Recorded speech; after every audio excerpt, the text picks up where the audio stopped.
You thought that homeownership for our youngest generation, Gen Z, is finally within reach? This report says otherwise. Gen Z credit use up 30% as Canada's consumer debt hits 2.5 trillion.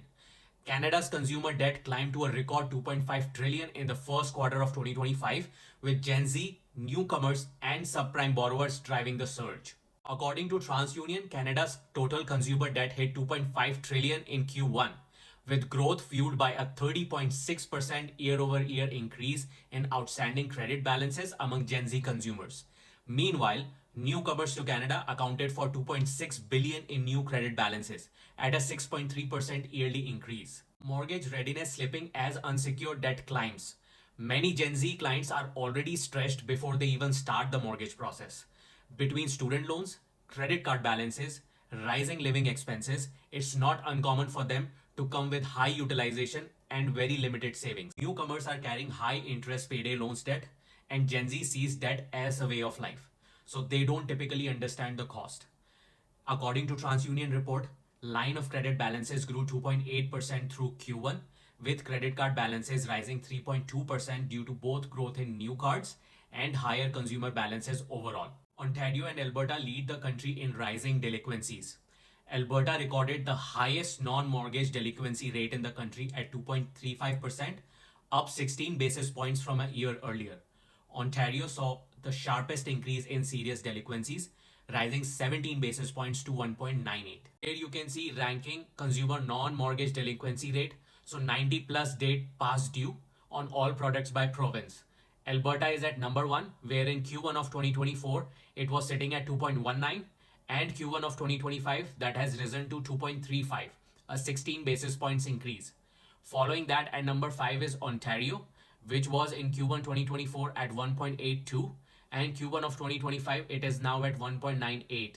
This is an increase of 17 basis points. Alberta has been a hot topic in the recent couple of years, so this shows that Alberta is in real big trouble.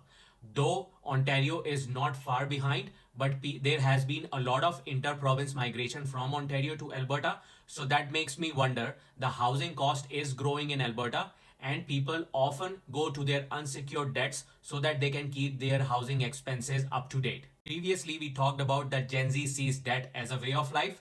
That is why a proactive approach matters for brokers and borrowers. So how can you get ahead of these expenses and plan to get into home ownership? Now, there are certain ways of doing that. Number 1 is list your debts from smallest to highest. Pay off your smallest debt first and then go to the next and next. This is a way of doing it.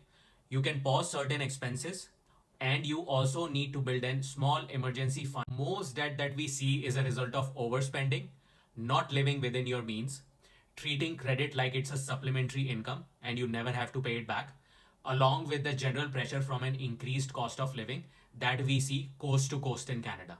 So people are reluctant to eliminate these poor habits. The biggest challenge that I see with Gen Z and newcomers to Canada is that they are not upfront with me. They do not disclose all of their debts that they are carrying. When I look at their credit, that is when I find out that they are carrying certain debts. There are solutions around it, how we can restructure certain type of debts, but for those we need to get started early. The good news is that homeownership is still within reach for Gen Z and newcomers to Canada. Give me a follow, and also if you or somebody you know is getting ready to get into homeownership, they can give me a call at 647-217-5240. Even if you don't work with me, you will get honest advice.